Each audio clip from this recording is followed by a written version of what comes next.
right now. The governor activated the National Guard yesterday. They started doing inspections at major transit hubs. As a transit advocate, what's your thoughts on this? So Passengers United, we call for the National Guard to be in the subways at every MTA board and committee meeting. And so we're happy that the National Guard and the state police are down here, but we don't want them doing bag inspections. I think that's degrading. I think they should do train patrols, and they should be in the subway system overnight and in the evening once the rush hour is over, and they should be cracking down and closing drug markets, people who are selling drugs, people who are using drugs, people who are drinking alcohol, and people who are robbing people and pickpocketing people. That's what we need. Yeah, Charlton, there's been concerns from the American Civil Liberties Union, the New York State Civil Liberties Union, that this infringes on the rights of certain amendments of the Constitution, people having their bags checked, all that stuff. What's your thoughts on that? Some people are arguing that it's needed for safety, some are arguing it's a little too much. What's your thoughts in your organization on it? Can you explain all that? So we never call for bag checks, and technically that's unconstitutional, because let's say if somebody's in front of you and they walk through, but then you're stopped and you just happen to be a person of color, that does seem, it might seem like discrimination. So what the MTA Police is doing here today is every 10th person is getting their bag searched. That's how they're doing it. But as you can see, there's so many thousands of people coming through here, it's very hard to do that. Some are also criticizing that they're only putting it in areas where tourist traffic is and, you know, major transit hubs. Areas like Jamaica, Queens is a large transit hub there. You got Atlantic Terminal, things that have had issues in those stations. As a transit advocate from the outer boroughs, what's your thoughts on that? They should be at Jamaica. I think they should be at Jamaica Center. That's where they really should be. They should be in the South Bronx. They should be at 149th Street. They should be up at Wakefield, 241st Street. Woodlawn. They should be at those stations like Sutter Avenue, Eastern Parkway. That's where we need them, not here. Okay. And do you think this could be more of an election stunt or political stunt? It seems like a political stunt. But when I see the National Guard, right now all this manpower you see here is waste. It's a waste of money. I think that they could better use this, police officers and state troopers, to be on the subway doing train patrols, eyeballing people, checking people to make sure that they're not, ready, or they don't have weapons on them. So that's the thing. Because you see this little bulge in my pocket? That's my wallet. But for some people, that could be a gun. So that's an issue. Charlton, what's your thoughts on more cameras on the conductor cab, more cameras in the subway cars, and the infrastructure needed, upgrades needed for that? What's your thoughts on that? So the conductors, and I can tell you the train operators, do not want cameras in their position.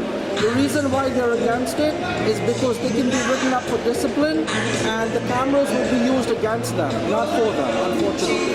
That's how MTA does business. Okay. And what do you think of this whole thing as a whole? I think it could have been rolled out much better and much effectively. Why do you need so many police officers here? You only need two officers guarding this post. And then you can have two officers, down. And maybe 4 officers walking the complex. So I think all of this manpower should be on the subway in the bad neighborhoods. Anything else you want to say, Charlton? So we're having a rally tomorrow outside the governor's office, and tonight on our YouTube channel, we're having a Passengers United Live. Okay, but you have anything else to say about this thing? So we're happy the National Guard is down here. We just don't want them doing bag searches. Okay. All right. Thank you, Charlton. Yep. Thank you.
Oh, I see.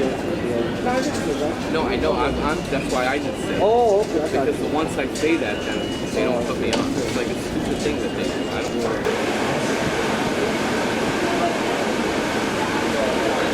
Shout it to the head? All right, because we want to keep my peripheral clear.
Thank you, Secretary. Appreciate it. Yep. Experience doing audits. There's a few things that are important, right? All the public servants that took oaths to the Constitution have to protect our rights, our Fourth Amendment right and our First Amendment right. Speak loud. If this is in fact public property, then we not only have a First Amendment right, but a Fourth Amendment right. If they're going to violate our rights under posse comitatus, where they're not allowed to be a police force on American soil, and if they're going to violate our Fourth Amendment right, where they're not supposed to be checking our bags without any due process, the real issue that we have to get the public servants to say out loud is, number one, are we in public? Number two, we have to get their names and badge numbers. Number three, people don't need to get arrested. All we have to do, if they don't want us here, they have to tell us that if we don't leave, then we will get arrested. And in terms of lawsuit, that is just as good as getting arrested. So there's a few things that we want to try to find out here. Number one is, are we on public property? Is this public access? And are they going to honor their oaths? And should we open up our bags? And if we don't open up our bags to comply with unconstitutional orders, can we access our public transit? Now, the MTA is a governing board that oversees the public transit, which is a public entity, because a lot of this is owned by the city. In my opinion, I think that where they're posting up these New York State Police and the National Guard, which are coming from the governor, not the mayor. The mayor is only sending the NYPD if they're here. Everything else is coming from the governor. But if they are actually over here, is this part of what the MTA has ownership of? Because they're playing lawfare with us. If the MTA, which is based on my list of the properties the MTA owns, I'm assuming that this is what is part of the MTA's ownership. So that's why they're able to bring the security here. But even if they own this and the security is here, then the National Guard, the NYPD, and the New York State Police should not be running security for an organization that's private. Okay. All right. Thank you. All right. So